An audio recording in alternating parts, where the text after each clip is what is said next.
There's a fly in this room, which is bothersome to me. I'm sure it would be to any sane person. It's because Stuart cooked some salmon on the grill last night and he left the door open the whole time it was cooking. How long does salmon cook? 22 minutes? Jesus. Inviting every fly in the world in here. It felt too good. It did feel pretty good yesterday afternoon. And this is like our first episode back, truly. The first episode was just with Andrew. So it was just a little bit different. And then today it's our first episode, like OG style, just me and Stu. And we have so much to catch you guys up on. The layout's going to be a little bit different. We're going to do a little chitty chat first. Then we're going to jump into today's topic, which is our secret wedding, how we pulled it off. I've got a ton of questions. A lot of you guys saw the video on Instagram and on TikTok. And then I had people that I know messaging me like, how did you pull this off? Did you have a planner? I mean, so we want to answer some of those questions of why we did it and how we did it. And then at the very end, we're going to have a recap from our bachelor. He's starting his dating journey. And it's interesting. It's interesting, and he is so sweet. So I have to give you guys the tea on that at the very end. So stay tuned. So first, a little bit of catch up.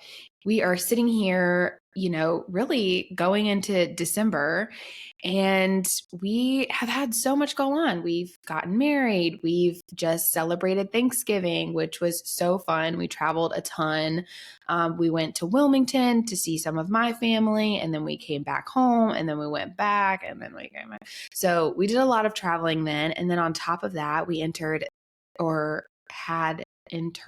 house 6 new baby chickens. So we had 2, Phoebe Philo and Little Bo Peep, and now we have 6 more, and the new 6 don't have names yet, which I probably need to get on it because they all have distinct like color patterns and they're actually freaking adorable. But we've just been kind of crazy. So huge apologies that this episode is a couple of days late, but we'll do our best not to let that happen again. Life just got in the way.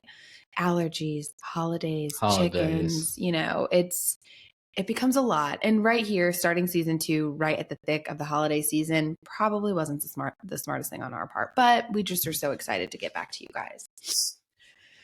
So with all of that, we'll go ahead and jump into today's episode, which is how we pulled off and planned our surprise wedding. Before I talk about the how, I wanted to touch on why we did it. So do you remember like that first conversation when we started talking about wanting to do things differently? Yes, I remember.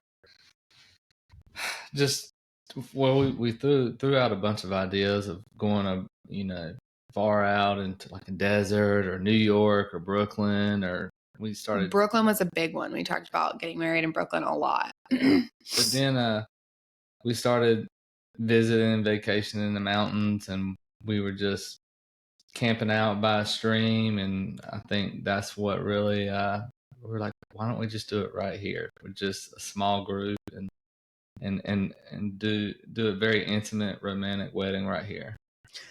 And we kind of fell in love with that idea because we each have larger families. Our parents are separated and all remarried. So, I mean, it's just that makes your close-knit immediate family twice as big when, you're doubling those numbers and it's on both sides. So we knew that we wanted to have a really small and intimate ceremony. Yeah. From the beginning. Like we were thinking like our top 15 people max, like 15 people max. And then when you start thinking of like mom, dad, stepmom, stepdad, siblings, step siblings, like, cause you don't want to leave anybody out. You don't want to hurt anybody. And then you do want like, maybe like your 2 or 3 closest friends. I mean, you're at 30 people. So there's no way to draw a line. We realized really quickly that in order for us to get what we wanted, we would have to make, I don't really want to say difficult decisions. I don't even want to say selfish decisions because we were the ones that were fitting the bill. We were the ones that were like making this commitment to each other, and we wanted to celebrate it how we wanted to celebrate it, which is something that I feel like a lot of people do not do. Yeah. They don't feel like they can. And some people, maybe their families aren't as forgiving as ours and they can't do it.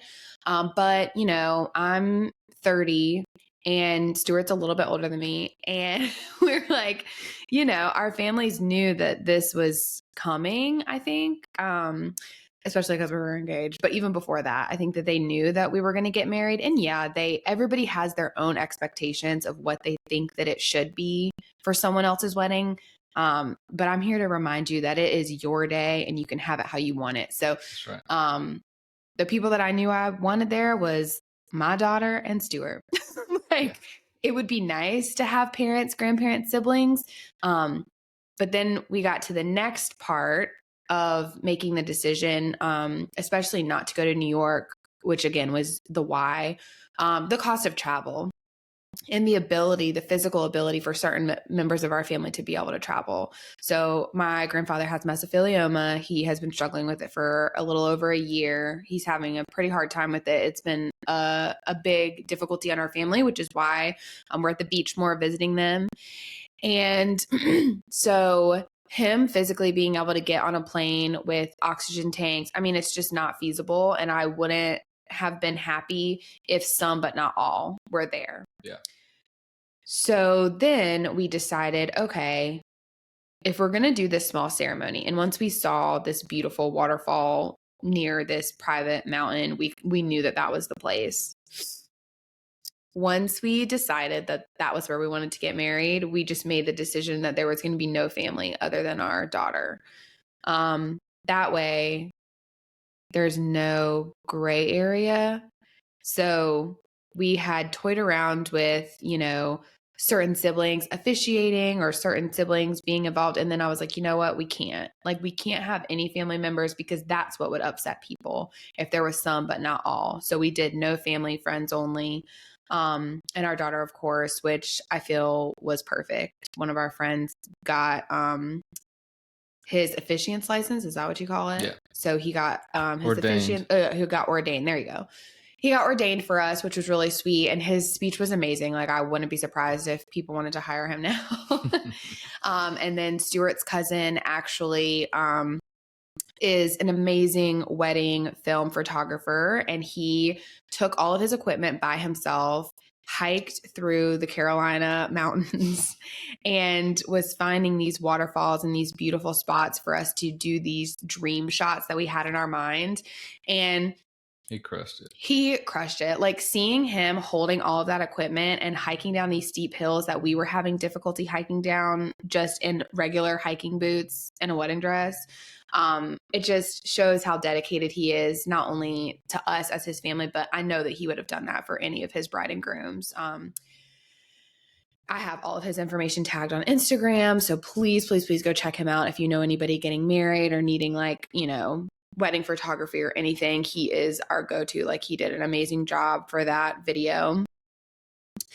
And we didn't really get pictures on that day. We took pictures with a disposable camera, with cell phones, and John, our videographer, took like 2 or 3 like family photos. Yeah. But yeah, do you want to explain like how we planned that process? I mean, really, we got an Airbnb on the mountain. We kind of knew the camping river area. So we kind of already had our vision, and we just went out there the night before. We cooked out there, kind of got our heads together, and then first thing in the morning, we went out there to the picnic tables, put out some nice linens and stuff over the tables and set it up, had fruit and champagne ready to go, and picked out the spot where we would do everything. And we did that, which was incredible. It was awesome and John was very good. He was almost our director as well, because he was like, you walk this way, you go this way. And he had come to that mountain with us. Like, we had stayed in those Airbnbs probably 2 or 3 times before we decided to get married there. And one of the times him and his family stayed with us at an Airbnb. So he had already cooked out there. He'd already seen the layout and kind of got an idea. Yeah. And then we, after we did that, everybody was happy, clapping, toasting. And then we actually went kind of farther into the woods and where there was a stream at, and got some really good shots with John, where it was just me and Shelby and John. That was pretty intimate, and we probably got the best footage when we did that. And then, me and all the guys, we kind of did our shot on a rock, smoking cigars and hanging out. We got some good pics, and it was just, it was a very special moment. I could say this is my second marriage, and I would take the way we did it over anything. I mean, it was so intimate, and there was no pressure. We had our friends there. It was just beautiful. I can't imagine doing it any other way. What about you? How did you feel about it? I felt really good about it. I feel like a lot of times, like, the girl feels the pressure of making all the little details come together, which is a little bit of a stressor. It wasn't, it wasn't as stressful, because we were doing it on a much smaller scale. So, like, we had to finalize and pick the Airbnb, wanted to make sure that the couples could all sleep comfortably. So it was Stuart and I going to be together, our videographer, John, and our cousin, Lila. And then we had two Stuart's friends, so a husband and wife, and then two sets of my friends, husband and wives. So we had a pretty good group of people that were staying in one house. And I kind of planned like little menus, like nothing crazy, but I just planned everybody's gift. So I got the ladies all necklaces with their name on it, and like a little gift basket. Stuart got all of the guys what is it called, Stuart? It was, we got some glasses with their names on it. And then, I think, was there a flask in there as well? Yeah. Okay. And it was personalized. And another good thing about that day too is after we did it, we were able to go to, we went into Boone, got to hang out, grab lunch, relax, and we even went to the pool that day. Yeah. And hung out on this pool by the lake. And we got to wear our rings because, again, this is going to be a secret for the next several months to everybody at home. So that was kind of a little bit of a bummer that you just had this big experience. You're so excited. A lot of your friends know about it. And then before you leave, you have to pack up your rings and you can't take them with you. So that was a little bit of a bummer. A little bit more about the planning. I had a lot of people asking me about my dress because in the videos I'm walking through the water in our dress, and he is in his suit too. So his suit was custom made for this. So that we were a lot more cautious about. And then the boots that he wore were his gift from me and Lila. And so yeah, we were a little bit more cautious about him going through the water. My dress I found at a thrift store in Wilmington a couple of months earlier, or maybe like a month or so earlier. I found it at a thrift store. So I was comfortable with the price point that I paid. I think it was like $60 or $80. I was comfortable and kind of knew that we wanted shots going through the water. Yeah. I did have to cut some of the layers out of the inside once it got wet because it was physically so heavy. Like I couldn't walk around in it to do the rest of the shots. But other than that, I feel like that dress was perfect. It was beautiful. I love it. I still have it, cleaned it, and have it in our attic right now.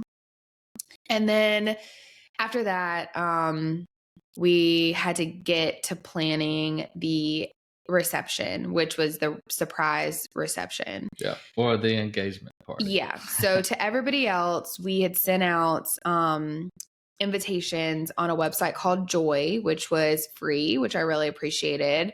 And there you can create your guest list. You can create your registry. You could link registries from, Amazon or Pottery Barn or wherever. We just did Amazon. And you can track people's menu. We invited, like in our invitations, we went ahead and put our DJ, our photographers, like we just had everybody on that list. So we knew how to plan the tables and everything. And we had it listed as an engagement party. So it was tricky to come up with the correct wording A lot of people were confused. So many people were confused because we were also at a limbo of how to word it, because in one way, you don't want to make it seem so casual that it's just an engagement party that people don't show up, which of course happened. We had a lot of people that didn't show up. But you also don't want to make it seem so serious that people are suspicious. Yeah. And we also threw in there that we wanted it to be kind of a formal party. Formal garden party was kind of the theme. And I think people were just like, what? Isn't this just an engagement party? Don't we just come and cook out and say congratulations? So I'm sure they suspected something. I think a lot of people thought they were going to get there and it was going to be the wedding. Yeah, like we were going to walk down the aisle while they were there. So I think we still tricked them. Yeah. Well, and we went to Europe in September. So I think a lot of people were guessing that we got married in Europe, but that wasn't the case either. We really didn't have anybody. Nobody knew like what we actually did, which was really funny. Mm-hmm. But so yeah, wording the invitation was tricky. I ended up just saying, which this is also true because again, as I mentioned earlier, I have people in my family that are not doing well health-wise. And I want them to be in these big moments of my life. My grandpa's really important to me. So it was completely true that I wanted a photographer to be there to get family photos of all of us, Stuart's family and my family. I just wanted that. I feel like people don't get enough opportunities to just really celebrate with their family. Yeah. So we went ahead and got the photographer for that, and people weren't really questioning it because they knew that, you know, down the road, maybe he would be able to be at a wedding with us later if we did it in a year, maybe not. Like it's all in the air. Mm-hmm. So that was, you know, not as crazy of an idea. But the photographer was really good. Amazing. And she'd worked at she did a wedding that I was in for one of my friends who was in my wedding. And so I already knew her. I knew she was very laid back. We got along with her and I really just wanted those candid shots. And she like understood the assignment perfectly. She was like, okay. I was like, I don't really want any posed pictures unless you notice like me and Stuart don't have a picture with his mom or, you know, like I was like, other than that, you know, I don't want any posed pictures. And they turned out amazing. But, I think the way that I ended up wording it on the invitation for anybody that's wanting to do this, I said, because our ceremony will be an extremely intimate event, this is our chance to celebrate with all of our friends and family. So I kind of hinted like, just because you're coming to the engagement party doesn't mean that you're going to be at the wedding ceremony. So that people kind of knew like this is the time to celebrate. And when people would ask, I would be like, oh, I would look at it as like a you know, early reception or something, which really helped. When we were booking all of the rest of like the talent and the help that we were going to have, when I started looking at catering companies, because again, I feel like this was a little bit more on me just to do all of the planning stuff on that side. That was stressful. I did not like looking at the websites that had like strictly catering companies. It didn't really make sense. You would see a price and then it would have this list of all these add-ons. And I was like, what do you mean like ranch is an extra $50? Isn't there a salad coming? I'm like, so you're just going to put lettuce on the table? Like, and it was that detailed. Like you were going to get a chicken breast and maybe a cooked potato. It didn't even say whether they were cooking it or not. I'm sure that would have been an extra charge. And I was just like, this is crazy. For this party, we did have a pretty strict budget that we stayed in, which was why we were being a little bit more picky. And we ended up going with, I don't know if they're local.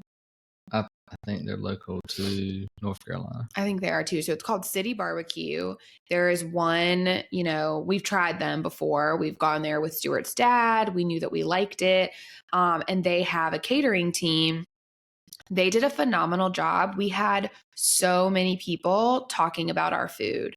That was the best mac and cheese. That brisket was amazing. Oh my gosh, I've never had pulled chicken because we had people that don't eat pork or beef. So we were like, okay, we'll get the pulled chicken. Everyone thought it was barbecue. It was so good. Like, and just, it was just amazing. Yeah. and the staff that they brought did a phenomenal job. They were so fun. They were like talking with us and joking with us, talking about ice cream and stuff, like while we were walking through the line. They were a phenomenal choice. So City Barbecue for catering, and it rang in around $3,500, $4,000. Like that. So I think it was around there. And we then had 100 people. A little over 100. We had, we had invited a little bit over 100. I think 100 showed up. Plus we fed our photographer and DJ, and we told the staff that they, the catering staff, they could get a plate too. We also had a really good DJ, DJ Mike. The best. We were recommended him by someone, and he was just very accommodating. Whatever you want, just let me know. Give me a music list, what kind of vibe, and we started just naming songs. He said, "Oh, I know exactly what you want," and he killed it. Tons of compliments on the music. Because it was a garden party, we were outside. And so he came early, set up speakers outside so that people could hear them on both sides of the house. Because we did have the dance floor on one side of the house, and then all the tables and chairs for people to eat on the opposite side of the house, because we were at Stuart's parents' house. And he came and set all of that up. He made sure that there were mics because we were going to do speeches. The playlist was phenomenal. I gave him an idea. I was like, as people are walking, I was very detailed. I had like a color coded list. I was like, the green is as people are walking in. I want it to be like that. This will be an everlasting love. The vibe I'm going for. It's a garden party. So that was perfect. And then we had a different vibe for when people were sitting down and eating dinner, like a lot more instrumental music. We played a lot of Khruangbin and just kind of like groovy stuff. And then once the dance floor opened up, we just kind of opened it up to classic dance wedding. We did our first dance I'm getting ahead of myself. So that was our DJ, Michael Gay. He was phenomenal. Highly recommend him. We were recommended him after searching for multiple DJs by a wedding planner in the Raleigh Chapel Hill area. And I'm going to make sure he's tagged on my Instagram too, because he was so helpful, and He was not even my planner. Eddie was just texting me all kinds of suggestions. He was being so helpful of how, and he had a surprise wedding himself too. So I was able to tell him what I was doing, and he was just so helpful. So I'll tag him on my Instagram post for this as well. Yeah. And what's the last person that we used? Do we want to tell them just kind of how we had it set up? Yeah. So we initially had we had so much room. So we had this field where everybody could park in, and it worked out perfect because as they were coming in, we were greeting them. We had the photographer there taking pictures with each person. So it became very personal. We got to talk to everybody at that point. Mm-hmm. Which was important to us, to make sure that we had time to speak to everybody. And if you're greeting everybody, you're going to have to see everybody at least once when they walk in. So that was a good way to know that we at least got to talk to everybody for a little bit. Yeah. And then each person kind of went in, and we had some books set up that they could sign. We had the Polaroids out so they could take pictures of themselves and start to get a little loose. And then they had a little bar. And me and my mom and my grandma had been collecting vintage cups since probably June. And so we had 115 vintage cups that were all different colors, shapes, and sizes that were on the table. So everyone got to pick a vintage cup and take it with them. That was one of their gifts. So they got to pick their cup and fill it up. Yep. And then finally, when everyone got there, we kind of settled everyone down, and we started the food. Well, we made an announcement. Yeah, made a little announcement and thanked everybody for being there. Yeah, we went and got our food, went ahead and went upstairs and ate. Everybody else were eating. Yeah, they were going through the buffet. Yeah. So, and that was a suggestion of our DJ too. He was like, I'll have a playlist playing, and then I'll walk out and one at a time, go and tell tables, because he knew that we were going to make our plates. We were going to go upstairs away from everybody so that we could get 15 minutes, just the two of us. Yeah. And we had a lot of nerves because at this point, still nobody knew what we were about to do. So we sat up there, we ate our food, we were all jittery and getting excited. And at that point, only the first two tables had gone through the buffet by the time we finished. So we had finished our food. We were able to go downstairs and then mingle more. Yeah, talk to each table. as they were sitting down, which was really, really nice. I would highly suggest doing that. Yeah. Also, we did assigned seats, so that worked out well too. Yeah. So I worked on that seating chart for a while, and then like I don't know what it is. So ours was like on Halloween weekend. So Halloween I think was going to be on like that Monday or Tuesday, and our event was on the Saturday before. I was surprised at the number of people like the week of that were like, "Oh, so sorry. We're not going to be able to make it." And I was just like, "Okay, I've already printed these sheets out twice. I'll print it out again." Yeah. And then the day of, like multiple people were like, "Oh, sorry. Like I'm we sick. can't come I got to take my dog to the vet. Yeah, I'm going to go to a Halloween party." I was like, "What the heck?" So we had one table that only had one couple at it because the other people at the table didn't show up. It was just crazy that it was everybody at that specific table that didn't come. And again, people were just thinking this was an engagement party. So right. I mean, it was lots hard. of texts that said, "We can't make it to this. We'll be at the wedding." And we're thinking, no, you won't. No, you won't. So at that point, after we talked to everybody, we went upstairs and we changed into some new outfits. I wore my original suit, and Shelby, she wore one of her 20 outfits that she had. I had 3.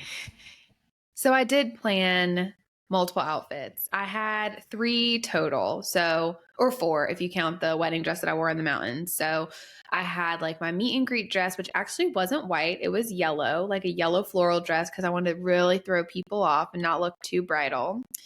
And then my second outfit was my wedding outfit here, because I knew that we were going to have the mountain video of me wearing the first white dress.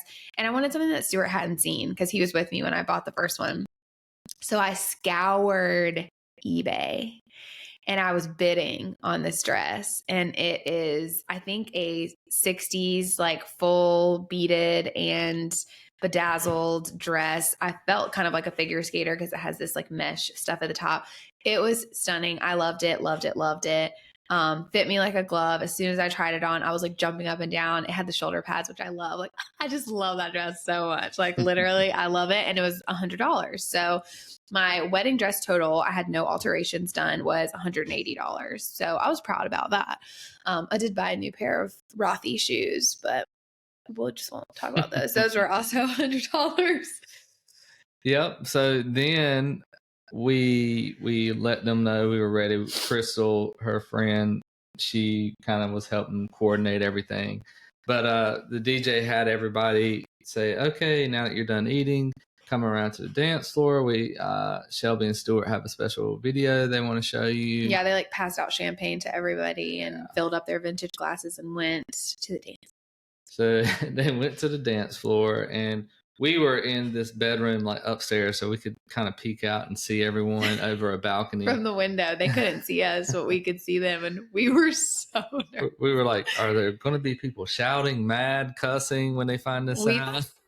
I didn't really consider people being upset until after we walked around the tables and everyone was like, "I can't wait to see your wedding. This is so beautiful." And we're like, they're not going to see it. In just a couple seconds, they're going to realize that they're not going to be there. Yeah. They were like, when is the wedding going to be? And we're like, probably August. Everybody kept asking us. And so we just said August because that's when we did it. But they did a little speech, and then they started playing the video. And then the first moment that we heard, like we heard people screaming. When our officiant said, "I'm here to officiate the wedding of Stuart and Shelby," everybody went, "Wow!" And it was so crazy. I have to say, I'm getting chills thinking about it. It was like the happiest day ever. So one of the best memories I'll have from that day forever is when me and Stuart were in that room getting ready. He's like helping me get in my dress and zipping it up. My heart breaks because our photographer came to take pictures of it. But honestly, and I thought it was my sister. So I was like, no. Her name was Felicia and my sister's name is Delicia. So it was an easy mix up. But I didn't want her to know. Anyways, I'm so glad that she ended up not being able to be there, because I feel like that was like the most powerful moment for me and Stuart, because we both had so many nerves. We were so excited. We wanted everyone to see it so bad. I was so excited. I only put in one earring for the rest of the night. I only wore one earring. And then we're like, we're about to tell everybody we're married. And as soon as I said it, I was like making a little video. I was like, we have to put the rings on. Like, we were just, it was the best feeling. And like peeking out of the window and watching our family, like, they look confused because we had all the Polaroids at the party that we were at, the garden party, but we'd also taken a ton of Polaroids at the mountain. So in the video, you see like a view of all the Polaroid cameras, and everyone's thinking, is this a video of today? Like, geez, somebody can edit the hell out of a video.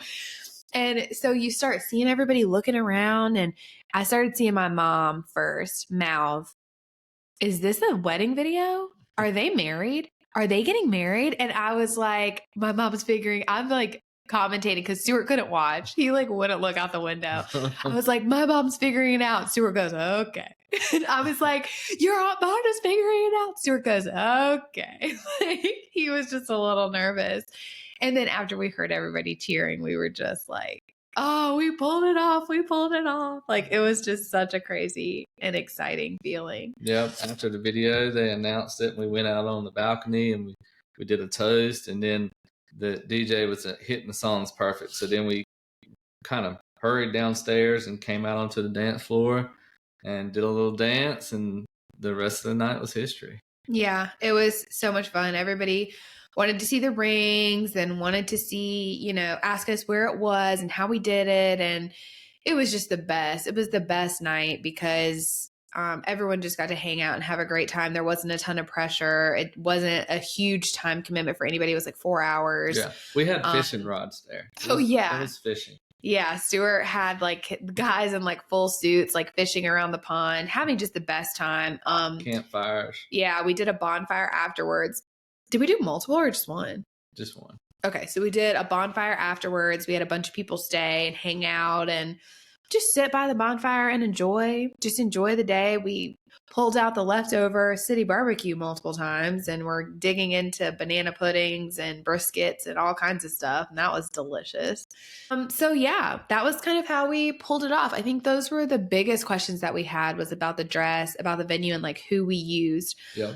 So now I will Any questions with that, shoot us a message. Yeah, send us a message and I'll be happy to like answer it in our next podcast.